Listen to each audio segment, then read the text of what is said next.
ಇಂದು FH ಛಲವಾದಿ ಅಬಕಾರಿ ಜಂಟಿ ಆಯುಕ್ತರು ಬೆಳಗಾವಿ ವಿಭಾಗ ಬೆಳಗಾವಿ ಇವರ ನೇತೃತ್ವದಲ್ಲಿ ಹಾಗೂ ಡ್ರಗ್ಸ್ ಕಮಿಟಿಯ ಸದಸ್ಯರಾದ ವಿಜಯಪುರ ಜಿಲ್ಲೆಯ ಅಬಕಾರಿ ಉಪ ಆಯುಕ್ತ ಮುರಳೀಧರ್ ಮತ್ತು ಚಿಕ್ಕೋಡಿ ಜಿಲ್ಲೆಯ ಅಬಕಾರಿ ಉಪ ಆಯುಕ್ತರಾದಂತಹ ಸ್ವಪ್ನ, ಬಾಗಲಕೋಟೆ ಜಿಲ್ಲೆಯ ಅಬಕಾರಿ ಉಪ ಆಯುಕ್ತರಾದ ಹನುಮಂತಪ್ಪ ಭಜಂತ್ರಿ ಅವರ ಸಮಕ್ಷಮ ಬೆಳಗಾವಿ ವಿಭಾಗ ವ್ಯಾಪ್ತಿಯಲ್ಲಿ ಬರುವಂತಹ ಬೆಳಗಾವಿ ಉತ್ತರ ಜಿಲ್ಲೆ ಚಿಕ್ಕೋಡಿಯ 421.168 ಕೆಜಿ ಗಾಂಜಾ ಹಾಗೂ 1.915 ಕೆಜಿ ಚರಸ್, ಬಾಗಲಕೋಟೆ ಜಿಲ್ಲೆಯಲ್ಲಿ 78 ಕೆಜಿ ಗಾಂಜಾ ಹಾಗೂ ವಿಜಯಪುರ ಜಿಲ್ಲೆಯಲ್ಲಿ 90.44 ಕೆಜಿಯಷ್ಟು ಅಫೀಮ್ ಸೇರಿದಂತೆ 106.732 ಕೆಜಿ ಗಾಂಜಾ, 4 ಫೋಫಿ ಸೀಡ್ಸನ್ನು ಬೆಳಗಾವಿ ತಾಲೂಕಿನ ನಾವಗೆ ಗ್ರಾಮದಲ್ಲಿರುವಂತಹ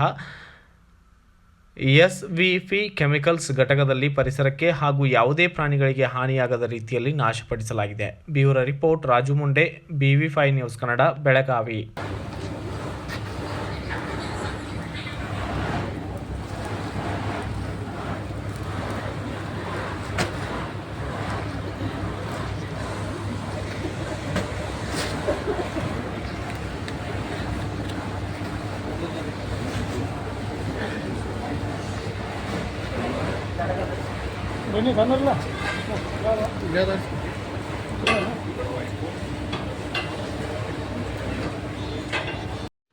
Thanks for watching. Read, discuss and debate with editor Dr. Yan Prashant Rao. Wanted reporters in print, digital and visual media for Bharat Vaibhav Daily Newspaper, BV News 5 Channel and BV Fast Web News from all the talukas of Karnataka, Goa and Maharashtra. If interested, send your resume to 9019229369.